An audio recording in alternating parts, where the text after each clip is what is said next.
जायदाद का मुआहदा बै या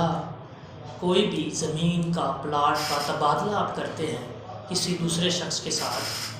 या फिर आप कोई प्रॉपर्टी किसी को गिफ्ट करते हैं तो उसका गिफ्ट डीड तैयार करते हैं, या आप किसी को ज़मीन देते हैं 1 साल से ज़्यादा अरसा के लिए ठेके पर ज़मीन देते हैं, तो आप वो स्टाम्प पे तहरीर करते हैं। लेकिन आप शायद ये भूल जाते हैं कि ये जो स्टाम्प है, जो आपने कोई मुआहदा,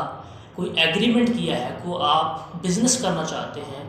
तो वो बिज़नेस का जो भी आप लिखते हैं, अपने एक दूसरे की लाइबिलिटी ज़िम्मेदारियों को लिखते हैं, तो उसे स्टाम्प पर तहरीर करा लेते हैं और अपने पास रख लेते हैं, और आप समझते हैं कि ये अब हमने तहरीर कर ली है और इसकी कंप्लाइंस होगी। अगर कोई भी इनमें से कोई जो है वो इनहराफ करता है इस बात पे, तो हम अदालत का रुख कर लेंगे। लेकिन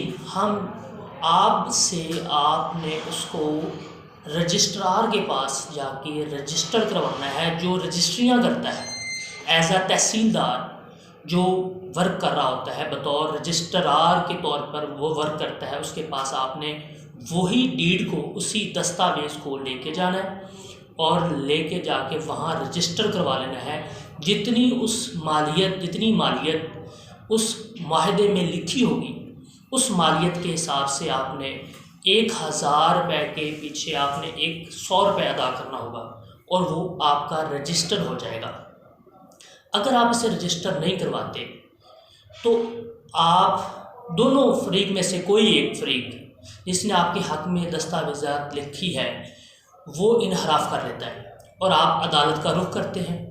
तो अदालत आपकी सपोर्ट नहीं करेगी, अदालत आपको दादरसी नहीं देगी,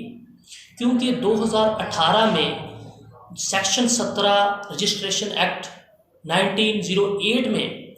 बीबी ऐड करके शामिल कर दिया गया है कि अगर कोई भी दस्तावेज़ रजिस्टर नहीं होता तो वो कोई हक़ पैदा नहीं करता, अदालत आपकी कोई मदद नहीं करेगी। मैं केसला पढ़ रहा था, तो उसमें जो सिविल अदालत है उसने, सिविल कोर्ट ने और डिस्ट्रिक्ट कोर्ट दोनों ने दावा डिग्री कर दिया, लेकिन दस्तावेज़ जो था वो रजिस्टर नहीं था। तो हाई कोर्ट में जब दूसरी पार्टी गई तो हाई कोर्ट ने कहा कि ये दोनों डिग्रियां कैंसिल कर दी और कहा कि सेक्शन 17 बीबी की कंप्लाइंस नहीं हुई, मुआहदा रजिस्टर नहीं है, इसलिए ये कोई हक़ पैदा नहीं करता। तो दोनों डिग्रियां जो हुई थी उनके हक़ में, वो दोनों कैंसिल हो गई। तो इसलिए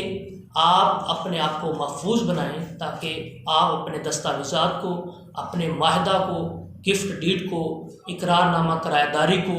आप रजिस्टर करवाएं रजिस्ट्रार के पास, ताकि आप कल को कानूनी पेचीदगियों से बच सकें और आप अदालत से भी रजू करें तो आपको आपका हक़ मिल सके।